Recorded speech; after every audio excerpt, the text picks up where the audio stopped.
अस्सलाम वालेकुम what's up ladies and gentleman boys and girls वो भट्टी एक्सपर्ट। जो कल वाक़या हमारे साथ हुआ उसमें मीर साहब भी शामिल थे। मीर साहब क्या हाल है, ठीक हो? फर्स्ट क्लास डियर, आप बताएं कैसे तबीयत है? अल्हम्दुलिल्लाह। आपको पता चला ये जो कल वाली हम लोग फ़्लाइट से डिपोर्ट हुए थे, जी जी। वो रियाद में उन्होंने नीचे उतरवाई है। हाँ भाई, ये बता रहे थे ना अभी अपने, ये जिससे टिकट करवाई थी हमने। हाँ, तो जो वो ख़राब फ़्लाइट को दोबारा लेकर गए हैं।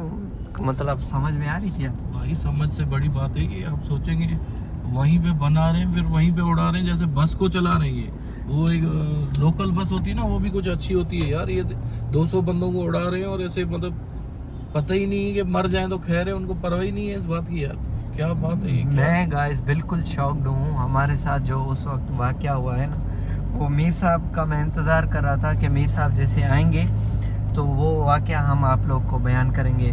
मीर साहब क्या कैफियत थी जब हम उस वक्त एक लम्हे में थे, 4 घंटे हवा में गोल गोल घूम रहे थे। भाई यकीन करें, मुझे तो मेरे पीछे ही एक औरत थी जिसका छोटा सा बेबी था, जो अपने बच्चे को फीड करा रही थी। उसके साथ उसकी माँ बैठी हुई थी और उसके साथ उसका शौहर बैठा हुआ था। तो मुझे यही फीलिंग हो रही थी कि यार ये लोग बेचारे पूरी फैमिलीज के साथ अपनी के साथ आए हुए हैं, और 25-25 लोग भी थे एक एक फैमिली के। आप देखें तो उनको देख के मुझे ये फीलिंग आ रही थी, यार हम दोनों तो अकेले अकेले बंदे हैं, तो ये पूरी फैमिलीज लेके आए हुए हैं, किस रिस्क पे हम बैठे हुए हैं। अल्लाह माफ़ करे, बस यही हो रहा था मुझे कि अल्लाह रहम करे, अल्लाह बचाए हम। मीर साहब, आपने फैमिली के साथ क्या गुफ्तगू की अपनी? भाई फैमिली के साथ मैंने फैमिली को यही दिलासा देने के लिए मैंने कहा कि कुछ भी हो जाए, ये सोचना कि मैं अच्छे सफ़र पे हूँ, और इंसान है ना, कुछ भी हो सकता है। पीछे आपको भारत है, रोना और धोना नहीं, मेरे पीछे रोना वोना नहीं करना ज़्यादा, और अल्लाह खैर करेगा। अच्छे सफ़र पे बंदा मर जाए तो अच्छी मीर बात है। साहब यकीन करो, उस वक्त जब आप मुझे बोल रहे थे कि भट्टी साहब मैं आपके साथ हूँ और आप मुझे लेकर चल रहे हो, हालांकि मेरी पीछे फैमिली अम्मी और वाइफ रो रही है, और ये क्यों? मतलब उनको इंडिकेशन हो गई थी क्या?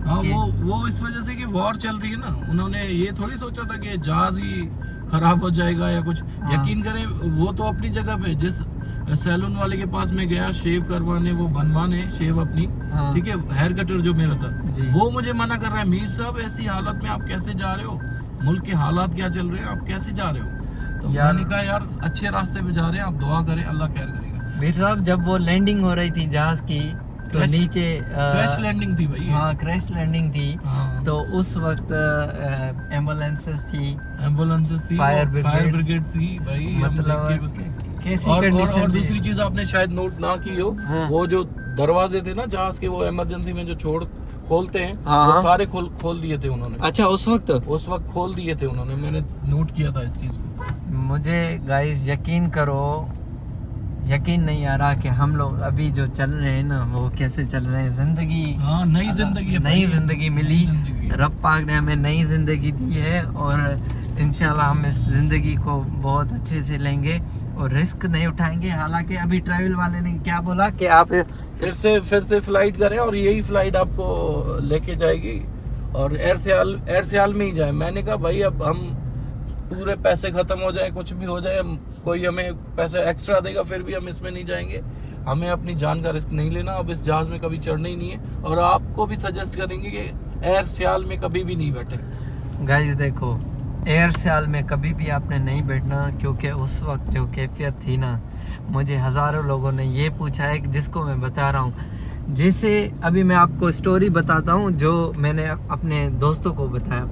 हालांकि ये एक अपडेट है, इसको ब्लॉग भी नहीं समझना, पर ऐसे कि आप लोग इस चीज़ को थोड़ा सा सीरियस लें, और मतलब जो हमारे साथ वाक़या हुआ वो हम आपको भी बयान करने जा रहे हैं। मीर साहब, जैसे हम लोग गाड़ी में, जैसे हम लोग जहाज़ में बैठे और वो जहाज़ स्टार्टअप नहीं हो रहा था, ऐसे जैसे सलफ की तरह वो स्टार्टअप, जी, वो डीजल गाड़ी होती है, एक पुराने जमाने में होती थी, खराब गाड़ियाँ, वो तो वो स्टार्ट होती थी इस तरीके से ना, टिस टिस टिस टिस ऐसे कर रहा था वो ना।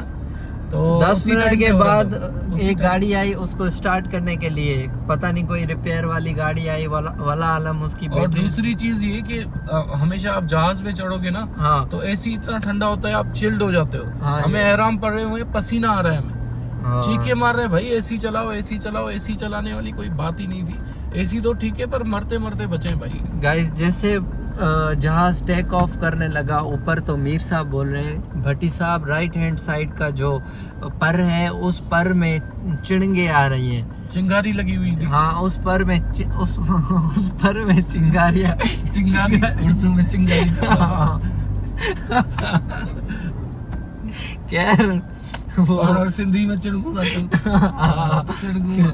खैर गाइस फिर मीर साहब ने बोला और मैंने मीर साहब को बोला कि वाकई में मीर साहब ये स्पार्किंग हो रही है या नहीं हो रही। मैंने देखा, मैंने सेटिस्फाई किया मीर साहब को कि यार आपने तो ये कहा लाइटें जल रही है मीर साहब, आप क्या कह रहे हो, ये कहाँ से आग आ गई आपको? हाँ मैं तो भाई। सेटिस्फाई के चक्कर में था। खैर गाइस आगे जाके जहाज ने यू टर्न लिया। यू टर्न लेने के बाद लोगों ने कहा कि ये इमरजेंसी सिचुएशन हो गई है। इमरजेंसी सिचुएशन हो गई। और मैं जैसे बैठा था विंडो सीट पे, हाँ तो विंडो सीट पे मैं देख रहा हूँ वही जगह आ रही है भाई, बार बार घूम रहा है, वही जगह आ रही है। हाँ। और इतनी देर से हम यही कराची में ही फिर रहे हैं, मसला क्या है?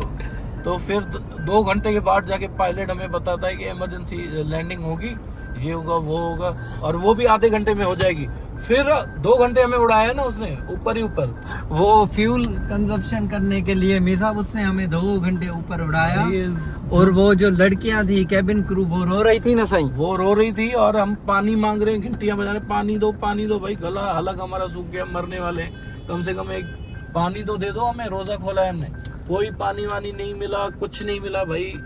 बकवास है एयर ख्याल, कभी भी आप नहीं जाना, अल्लाह बचाएगा हर इंसान को, पर एयर ख्याल कभी भी फिर से कोई भी यूज ना करे, ये हम्बली रिक्वेस्ट है भाई। गाइस हम भी आपको रिक्वेस्ट करते हैं। मैंने मीर साहब को आज इसलिए मंगवाया कि हमें मीर साहब का एक एक्सपीरियंस भी मिले, और हम जो आपको बोल रहे हैं उस चीज़ को फॉलो करना है। और अभी नेक्स्ट हमने फ़्लाइट जो है वो इंशाल्लाह जल्दी लेनी है, और हम जल्दी ज़रूर इंशाल्लाह लेंगे। सो आई होप ये अपडेट आपको अच्छी लगी होगी, और अल्लाह पाक ने हमें नई ज़िंदगी दी, हम लोग खुश हैं। और बाकी वाक़यात आपको पता है, लास्ट वाले व्लॉग में मैंने आपको बताया कि स्टाफ ने कैसा रवैया किया। जैसे मामलात हुए सारे, तो स्टाफ ने ऐसे इग्नोर किया कि कुछ हुआ ही नहीं था। उनको तो कुछ फर्क ही नहीं पड़ा कि क्या हुआ है। मैंने उड़ते उड़ते यही कहा ना कि भाई अभी पैनिक हो रहा है, तो आप ऐसे करें, हमें सहरी करवा दें, क्योंकि सहरी का टाइम हो रहा था, 4:30 बज रहे थे, ठीक है। हाँ। पैनिक हो रहा है तो आप यही करें कि सहरी करवा दें हमें, कम से कम हम रोजे में तो मरे, हाँ रोजा तो हो जाए हमारा। वो भी आप दूसरे मजाक भी करने लगे थे जब आपने हिम्मत हौसला खत्म कर दिया था। हाँ, तो बस आपने दूसरों को बोला चिल कि करने हाँ। के लिए यार, मैंने देखा छोटे छोटे बच्चे वो परेशान हो रहे हैं और माएँ रो रही हैं बेचारी, तो मैंने उनको एरोस्टेस को बुला के, वो नहीं आ रही थी जब, तो एरोस्टेस ने कहा सर अभी, मैंने कहा लैंडिंग कब होगी? वो कह रहे हैं अभी लैंडिंग हो जाएगी सर, अभी हो जाएगी। तो मैंने कहा आप कब से कह रहे हैं अभी ठीक कर देते हैं, अभी ठीक कर देते हैं, ये कब ठीक होगा? तो वो जो सारे बैठे थे ना उसी टाइम बेचारे खुश हो गए और हंस रहे थे। तो ये पैनिक थोड़ा कंट्रोल किया, अल्लाह का शुक्र है कि मीर साहब ने से बड़ा लैंडिंग होगी। कोऑपरेट किया। यकीन करो मीर साहब को मैं जोरी लेके जा रहा था उम्रे पर। मीर साहब भाई मरवा रहे थे तुम, बस अल्लाह ने बचाया। हमारा उम्रा तो इंशाल्लाह अल्लाह कबूल करेगा, क्योंकि हमने तो फुल अपनी कोशिश की है। बहुत लोगों ने रोका मुझे, वो मेरी वीडियो भी पड़ी हुई है, मैं शेयर कर दूंगा आपसे, मैंने लगाई नहीं थी कि बहुत बंदे मुझे रोक रहे हैं यार। इवन मेरा जो हेयर सैलून वाला बंदा है वो रोक रहा है कि सही नहीं जाए। बस सही, यकीन करो दिली तौर पर हमें ये गिफ्ट मिली है ज़िंदगी। लोगों ने बोला है कि एहराम पर दम पड़ता है, वो हम किसी मौलवी से पूछेंगे, और जो इस्लामी तौर तरीका है वो तो कह रहे हैं इंशाल्लाह दम पड़ता है, ठीक है। ये फिर क्या कह रहा है कि जल्दी से जाओ आप इसी फ्लाइट में, जिससे हमने टिकटें करवाई हैं। हाँ। वो फिर हमें इसी फ्लाइट में भेजने के चक्कर में था। हमने कहा भाई कुछ भी करो, हमें फ्री में भी ये फ्लाइट नहीं चाहिए, और पैसे एक्स्ट्रा दोगे फिर भी नहीं जाएंगे इस फ्लाइट में। ज़रूरी ऐसे ही है। हाँ, इस जहाज में तो, एयर ख्याल में तो कभी भी नहीं कभी जाएंगे। भी नहीं जाएंगे। सो गाइज ये सारा सीन हुआ है हमारे साथ, और अभी हम लोग दिली तौर पर खुश भी हैं कि अल्लाह ने ज़िंदगी दी, और इंशाल्लाह मौका दोबारा अल्लाह साईं अपने घर बुलाएगा, इंशाल्लाह जरूर इंशाल्लाह हज जाएंगे। पे जाएंगे हम इंशाल्लाह। हाँ, तो सब लोगों ने मोटिवेट किया, सब लोगों की दिली तौर पर खुशी हुई। घर वाले इतना परेशान हो गए थे अचानक जब उन्होंने मुझे देखा कि मैं घर आ चुका हूँ। उनको पता था, मोस्टली सब लोग को पता था कि हम हाँ शायद भाई। उम्रा कर रहे हैं उधर, बिल्कुल बिल्कुल। पर क्योंकि मैंने अपडेट भी नहीं दी तो ना स्नैप लगाई ना कुछ, तो सब लोग परेशान थे कि अल्लाह खैर करे क्या होने वाला है। पर यही मामला थे सारे। इंशाल्लाह मिलते हैं एक और व्लॉग में। Thank you so much. अल्लाह हाफिज़।